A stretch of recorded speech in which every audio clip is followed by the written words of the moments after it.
अदी सबा मूं पूरी मालूमात वरिती आहे। अदा मंसूर बावकार ऐं शानदार इंसान आहे। पंहिंजे माण्हुनि जे कमु अचण में हू पंहिंजो फ़र्ज़ु सम्झे थो। अदा ओड़े इंसान खे गिरफ़्तार छो कयो अथनि? तो इहो न आहे ॿुधो, सच जो रस्तो कंडनि मथां गुज़रंदो आहे। बिल्कुलु अदा, शेख फयाज़ जे बकौल सच वॾो ॾुहाई आहे। रोज़ अवल खां पकड़ियो वियो आहे, ज़ंजीरनि में जकड़ियो वियो आहे, तेल कढ़ाई में काढ़ियो वियो आहे, गोलीअ गोलीअ मारियो वियो आहे, चोटीअ तां उछलायो वियो आहे, कॾहिं ज़हर पीआरियो वियो आहे।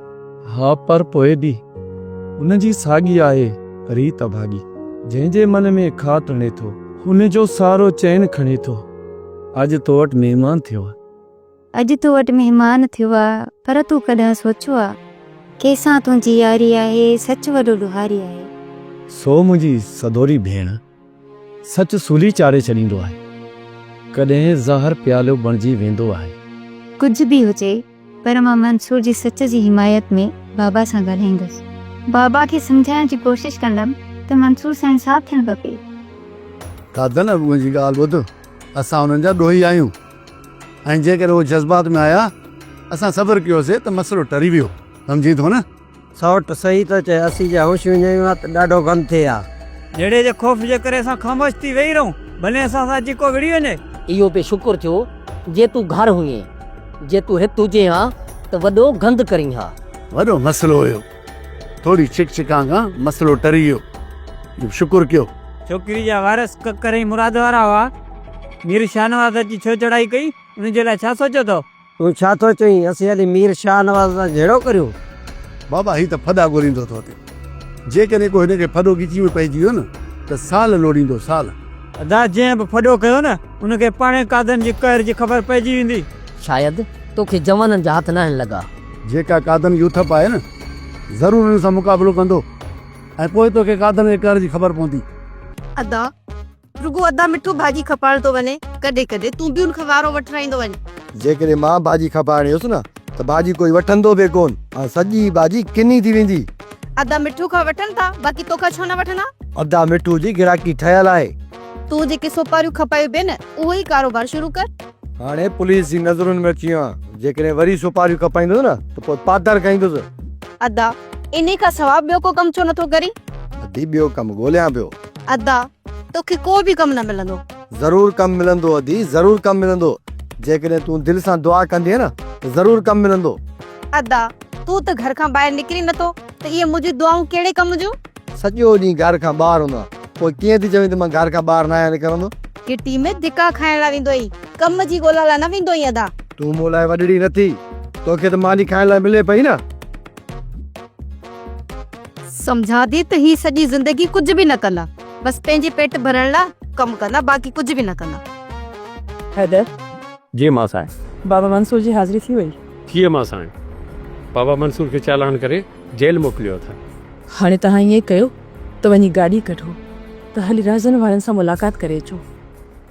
कोशिशि कयूं त रहज़न वारा केस तां हथु खणी वञनि।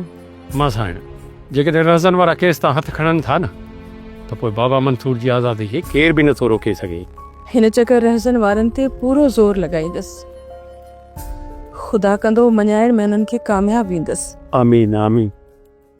बाबा मां 2 ॾींहं लाइ ॻोठ खां ॿाहिरि वञा थो, जेकॾहिं न अचां त परेशान न थिजो। ॻोठ छॾे वञण जी का बि ज़रूरत न आहे। अॻ में परेशानियूं थोरियूं आहिनि जे वरी तूं ॿाहिरि थो वञे। बाबा हाणे त घणा मसइला हल थी विया आहिनि ऐं जेकॾहिं तव्हां हिते ॻोठ में हूंदो त का बि परेशानी न थींदी। ॿाहिरि वारनि जो ख़ैरु आहे पुट, जेकॾहिं ॻोठ वारा ई परेशान कनि त पोइ? अमां जे तरफ़ तव्हांजो इशारो आहे मां सम्झां थो, पर यकीन रखो हाणे तव्हांखे उन तरफ़ खां परेशानी न थींदी। असांजो ख़ैरु आहे पुट, पर तूं कंहिं मसइले में न अची वञी। अमां मां हिननि मसइलनि खां ई त कुझु ॾींहंनि जे लाइ ॿाहिरि थो वञा। भला एतिरो त ॿुधाए, वञी काॾे थो पुट? बाबा सालार दावत ॾेई वियो आहे, ओॾां वेंदुसि। सुठो दोस्त आहे, जेकॾहिं न वियसि त नाराज़ थी वेंदो ऐं उहे बि मां कुझु ॾींहं सुकून सां गुज़ारणु चाहियां थो। पुट उन तरफ़ वञे थो त भली वञ, पर अवेल सवेल फ़ोन ते हाल अहवाल ॾींदो रहिजांइ। हा मां ज़रूरु फ़ोन कंदुसि, माने अलाहो हनीफा मूंखे नथो लॻे त को सोडल उन तरफ़ वेंदो। बाक़ी काॾे वेंदो? इते ॻोठ में ई हूंदो, को न को मसइलो ज़रूरु कंदो।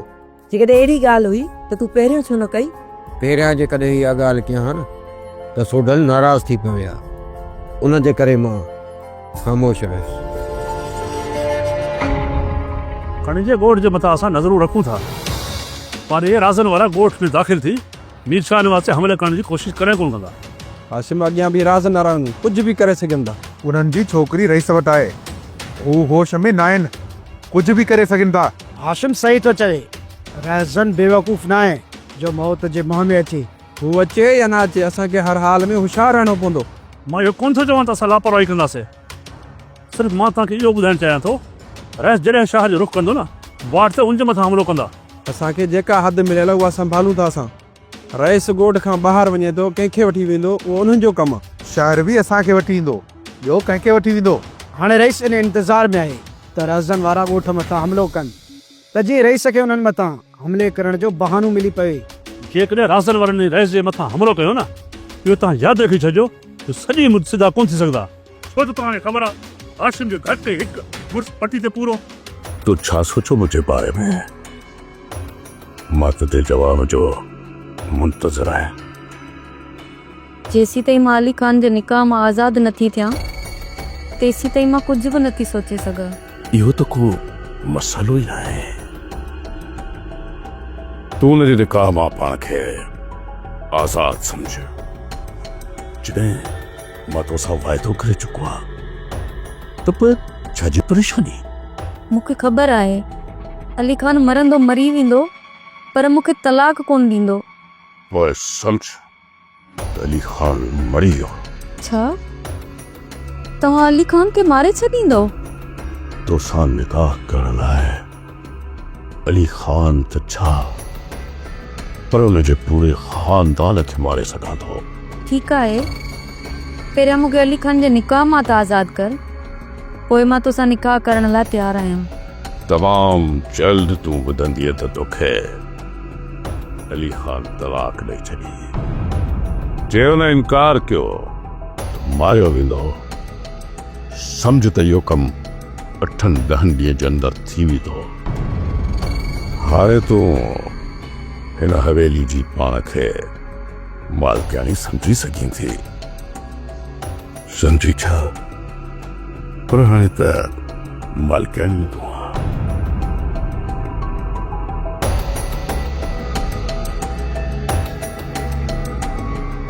सभिनी मां जान छॾाई आहे, पर हिन मां त जान छॾाइण ॾाढी मुश्किल आहे।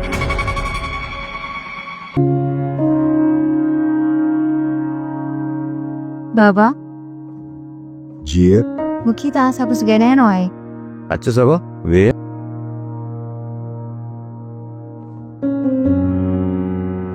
जी साहब हुकुम कयो। बाबा मां मंसूर बाबति ॻाल्हाइणु चाहियां थी। मंसूर जंहिं ते मुंहिंजो शक आहे त हू कंहिं गैर कानूनी कम में मुलविस थी सघे थो।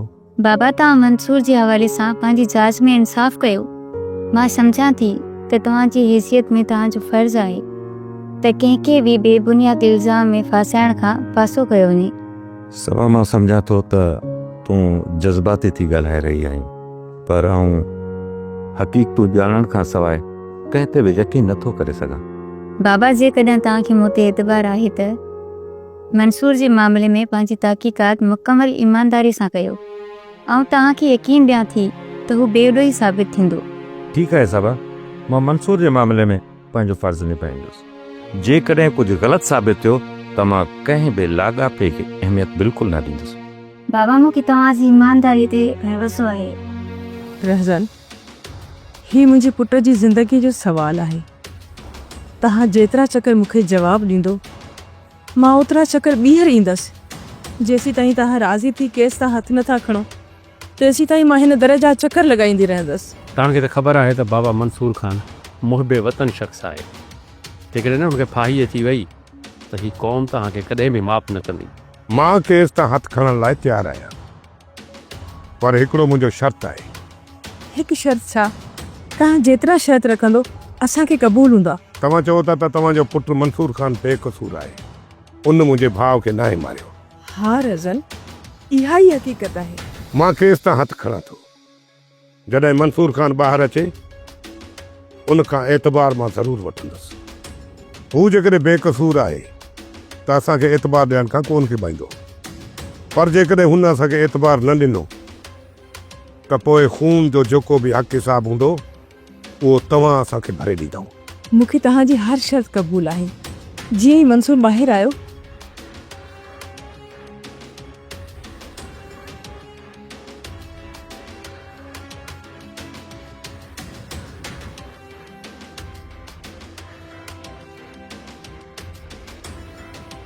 अॼु शाम ताईं मुराद जो जेको भाग तव्हांखे हथ अचे ॿधी खणी चोसि। बाबा साईं उन्हनि खे हिते आणणो आहे, ये जाथे मिलण पूरो करे छॾियो। फिलहाल तव्हां हुनखे ॿधी हित खणी चओ। जे मुंहिंजा शर्त क़बूल कनि था त पोइ हुन सां को बि झेड़ो न आहे। जे इनकार कनि था त पोइ उन्हनि खे पंहिंजी ताक़त ज़रूरु ॾेखारींदुसि। अची वेंदो, तव्हां बेफ़िक्र हो बाबा साईं, छो त तव्हांखे ख़बर आहे आशिम जो हक़ हिकु मुस्पटी दे पूरो अशबीर। बाबा साईं, मूंखे नथो लॻे त मुराद वारा हार मञींदा। हार त हुननि जा वॾा बि मञींदा, पर उन्हनि मां के हिक खे छड़ो हिते अचण ॾे, पोइ तोखे ख़बर पवंदी त मीर शाहनवाज़ कंहिंखे चवंदा आहिनि। छोकिरी मीर शाहनवाज़ वटां छोकिरी खे वठण लाइ राज़न वारनि वॾी झिकझिकाला थी आहे, पर रेस छोकिरी ॾियण खां साफ़ इनकार करे छॾियो। भई सभु रेस ई मथां ॾमरजी हलिया विया। इहा भला छिक छिका छो थी? शाहनवाज़ उन्हनि जी छोकिरी उन्हनि जे हवाले करण खां इनकार छो कयो? इहा तोखे ख़बर पई? इहा राज़ जी ॻाल्हि आहे। मूं मंठार खां पुछा कई। मंठार थिए थो त छोकिरी जे मथां रेस जी दिलि अची वई आहे। वे त मुंहिंजी ख़ैर आहे न। कमीनो कंहिं चाहे जो इहो निभागो मरंदो। मंठार बि इहा ॻाल्हि कई त मरंदो या अली ख़ान मारींदो। ठीकु आहे ठीकु, तोखे इजाज़त आहे हलण जी कर।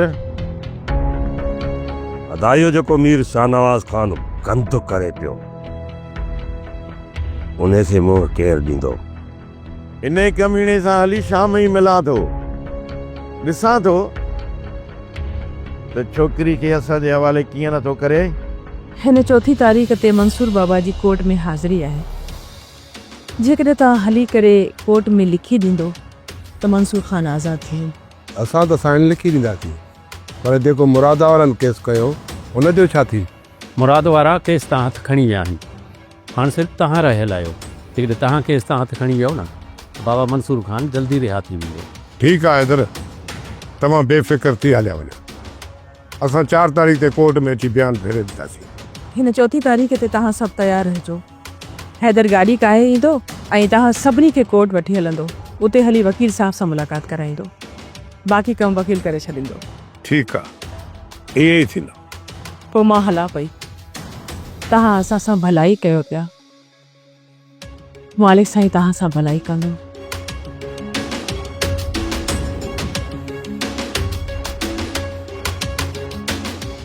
अदा जॾहिं इहा ख़बर मीर शाहनवाज़ ख़ान खे पवंदी त हू पंहिंजा होश विञाए वेंदो। असां बि इहो चाहियूं था त शाहनवाज़ ख़ान होश मां निकिरे, त पोइ उनखे उते ई पूरो कयूं।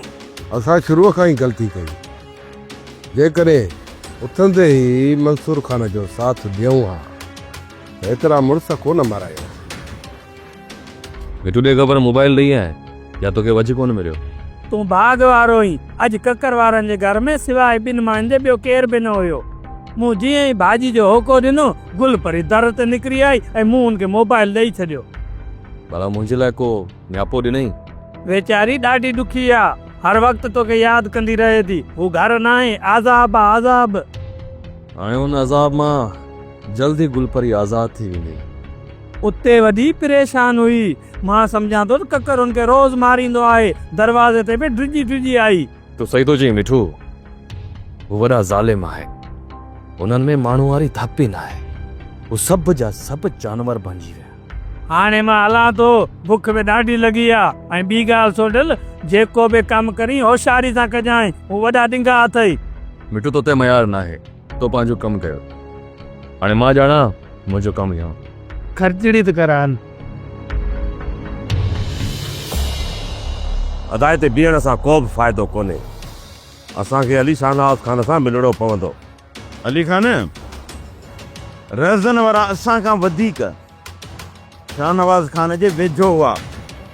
जॾहिं उन्हनि खे ई धोखो ॾेई छॾियो अथई त पोइ असांजी ॿुधंदो? पोइ छा अदा, उनखे असां ईअं छॾे ॾियूं? अदा हाणे मीर शाहनवाज़ खान सां टकर खाइणो ई पवंदो। हमराहनि जे ज़ोर ते शाहनवाज़ असां सां कॾहिं बि कोन विढ़ंदो। पर जेकॾहिं असां उन ते हमिलो कयो न त हू DSP खे चई पूरे ज़िले जी पुलिस असांजे पोयां लॻराए छॾींदो। पोइ ॿुधा त पुलिस असांखे हिते रहणु ॾींदी? अदा असांजे घर जी इज़त हिकु कमीणे माण्हूअ जे हथ में आहे। असां पुलिस खां ख़ौफ़ करे ऐं माठ करे वेही रहूं। रहज़न वारा बि शाहनवाज़ खान जे पोयां आहिनि, असां बि उन जे पोयां आहियूं। जंहिं धुर खे बि उन भुल ॾिनो न, उहा धुर उनखे पूरो करे छॾींदी। बाक़ी उनजी हवेलीअ मथां हमिलो करणु इहा हिकु बेवकूफ़ी हूंदी। पर हिन वक़्तु हू अदा ओताक ऐं घर खां ॿाहिरि बि कोन थो निकिरे। घर ई ओताक खां ॿाहिरि ज़रूरु निकिरंदो, पर उन ते नज़र रखण जी ज़रूरत आहे। उन जे करे तव्हां ॿिन्ही खे उन जे ॻोठ जे ॿाहिरां बि पहरो ॾियणो पवंदो। ऐं जीअं ई हू घर खां ॿाहिरि निकिरे त रुॻो मूंखे इतलाउ कजो। पोइ उनखे उतां ई गीले खंभे खणी ईंदासीं। ठीकु आहे अदा, मां ऐं अदा अली खान हाणे ई वञूं था। हिकिड़ो हिकिड़े तरफ़ खां बीहंदो ऐं ॿियो ॿिए तरफ़ खां बीहंदो। अदा जीअं ई ॿाहिरि निकिरंदो ई तव्हांखे ॿुधाईंदा। मेरे असां मुराद वण कंहिं बि हिक खे पधी खणी न हलियासीं न, ॿियो रईस होश में निकिरी वेंदो। कोशिशि पूरी कंदासीं, पर उहे वॾा खपोर आहिनि, सवलो हथु कोन ईंदा। हर हाल में उन्हनि मां कंहिं न कंहिं खे हथु करणो ई पवंदो। हाशिम, हाणे तूं ई ॿुधा उन्हनि खे हथु कीअं कयूं? उन्हनि जे ॻोठ जे तरफ़ ज़मीन ॾांहुं निकिरी था हलूं। जेको बि उन्हनि मां हथु आयो न, उनखे खंभे खणी था अचूं। जेकॾहिं मुराद साम्हूं अची वियो त मोए मारे खां सवाइ वापसि कोन वेंदो। असां 4 मुड़ुस आहियूं, छा मुराद सां सभिनी खां ॾाढो थी वेंदो? तव्हांखे त ख़बर आहे, हाशिम घटि हिकु मुड़ुस पटी ते पूरो। उहे हलण जी कयो, हिते बि वक़्तु न विञायो। मूंखे त सम्झ में ई नथो अचे त इहो मीर शाहनवाज़ खान असांजी ॻिचीअ में पइजी वियो आहे। अदा खे जेकॾहिं हथु अची वियो न, उन जी ॻिची पटे छॾींदो। ॻाल्हि सम्झ में ई नथी अचे त उनखे रहज़न वारनि कीअं बच कयो। राज़न वारा असां लाइ ठाहूका आहिनि। जेकॾहिं मीर शाहनवाज़ खान सां कुझु न त हू तां लॾो ई खणाए छॾनि। उनखे असां ई पूरो कंदासीं, बाक़ी ॿिए जी जाइ न आहे।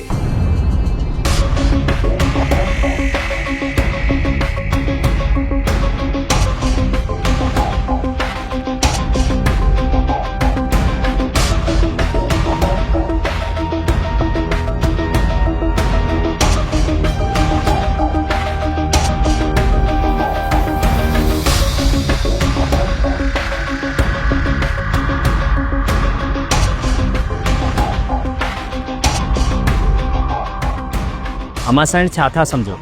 रहज़न वारा ॾिनल ज़बान तां फिरी त कोन ईंदा। मालिक साईं उन्हनि खे ईमान ॾींदो। हू बि मंसूर बाबा को उन्हनि जो गुनाहगार त न आहे। अमा साइण, अॻे चकर खां हिन चकर रहज़न वारा घणा डरा हुया। हिन दफ़े उन्हनि वॾो राज़ पोइ ॾेखारियो आहे। हिन जे पोयां उन्हनि जो छा मक़सदु आहे, इहा ॻाल्हि सम्झ में न आई। उन्हनि जो जेको बि मक़सदु हूंदो अलाह कंदो, उहो ख़ैर वारो मक़सदु हूंदो।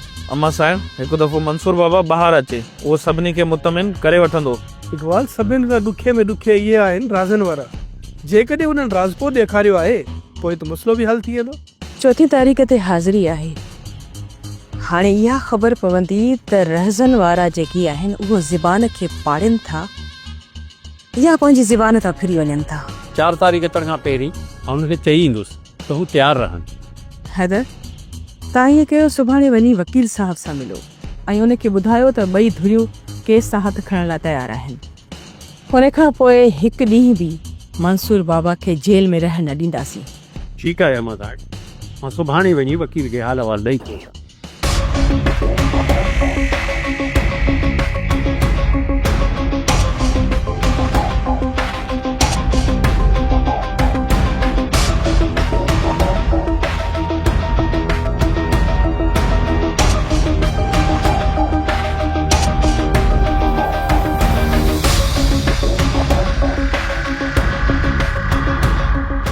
मां ॾिसां थी अकरम सॼो ॾींहुं पंहिंजी भेण जा कन भरण में पूरो आहे। हा, मूंखे बि यही ख़ौफ़ आहे। अॻिते हली अकरम पंहिंजी भेण खे वरगलाइण में असां ख़िलाफ़ कामयाब थी वेंदो। उनखे वापसि छो नथा रवानो कयो? यार अदा जो सालो आहे, उनखे जेकर मां कुझु चवंदसि न त अदा नाराज़ थी वेंदो। मल्हार खे तूं पंहिंजे हिसाब सां सम्झाए छॾ, अकरम खे हितां कीअं बि करे रवानो करे। अदा मल्हार खां वधीक अकरम वॾो चालाक अथई, हू उनजे चवण में कॾहिं बि कोन ईंदो। पर वरी बि मां पूरी कोशिशि कंदुसि, कीअं बि करे मां उनखे हितां भॼाए कढां। मूंखे सम्झ में इहो नथो अचे त तव्हां हिन रेगिस्तान में कीअं रही रहिया आहियो। इहो त मां हिनखे चवंदी रहंदी आहियां त हली शहर रहूं, पर हे पंहिंजे भाउ खे छॾे ई नथो। हिते केॾो न सुकून लॻो पियो आहे। हिते को बि बीमार थिए उहो शहर ताईं न पहुची सघंदो, वाट में ई मरी वेंदो। वाह साईं वाह, हितां वारो माण्हू वाट में ई मरी वेंदो, बाक़ी शहर वारा मरनि ई कोन था न। तुंहिंजा हमेशह उबता जवाब हूंदा आहिनि। अकरम, ज़िंदगी मौत मालिक जे हवस आहे। पोइ हिते रहियो या शहर में, जेको मुक़दर में लिखियलु हूंदो उहो ई मिलंदो आहे। हू मूंखे सम्झी सघंदो या हुनजो फ़ैसिलो अॻु में के थियल आहे। मंसूर खे सिर्फ़ु हू मुंहिंजी नज़र सां ॾिसे। बाबा खे मनाए सघां त मंसूर पंहिंजी जॻह ते सही आहे, पर छा उहो मुंहिंजी ॻाल्हि ॿुधंदो? माजदत रेस लाइ हुकम ॾिठो हू कले। अदा रईस चवंदो मुंहिंजो त सफ़ाई कर, इहो कमु मूंखां कोन थींदो। कमु इहो आहे त तोखे मुराद वारनि जी जासूसी करणी आहे। हू काॾे वञनि था, किथां अचनि था, इहा करणी आहे बसि। इहो कमु त सवलो आहे, मां मिंट में करे वेंदुसि। अदा जॾहिं मुराद वारनि खे ख़बर पवंदी तूं उन्हनि जी जासूसी करीं थो, पोइ छा तूं बर्दाश्त करे सघंदी? हा ते तूं निगाह जो खुद को न कर। मां त दोवें पादरनि जो बको आहे। कीअं माजिद नादाना, ये पादर मां कोन खाई सघंदुसि। न सफ़ाई थो करे सघी, न तूं पादर खाई थो सघी। पोइ आख़िर कमु कंदे त कहिड़ो कंदे, ॿियो मिड़ई कहिड़ो। अदा जेकॾहिं लिख पढ़ जो कमु हुजे न त उहो मूंखे वठी ॾे। इहो कमु नथो करी न, तोखे ॿियो कमु भलो थो ॾिसे, आई उहो लिख पढ़ वारो अथई। तूं हीअं कर, सुबुह जो सवेर उथी तां दफ़्तर खणी पंहिंजी घिटी जे चौराहे ते कुर्सी रख, हेॾो किताब खणी पोइ लिख त असांजे ॻोठ में तो जहिड़ा बेकार घणा आहिनि ऐं रोज़गार वारा घणा आहिनि। शाम जो अची उन्हनि जो तूं मूंखे हिसाब किताब ॾे, मां तोखे उनजी पघार ॾींदुसि। का अदी छा इहो बि कमु आहे? हिन में लिख पढ़ जी कहिड़ी ज़रूरत आहे? अदा हिन लिख पढ़ करण खां पोइ ई तोखे ख़बर पवंदी त हिन ॻोठ में घणा वांदा आहिनि। हिकु तूं ई वांदो वतींदो, धिका खाईंदो, बाक़ी सभु रोज़गार सां आहिनि। सोप सीरियल डोला हाणे तमामु एपिसोड्स ॾिसो HD क्वालिटीअ में। विज़िट करियो असांजो YouTube channel Sindhi TV HD drama.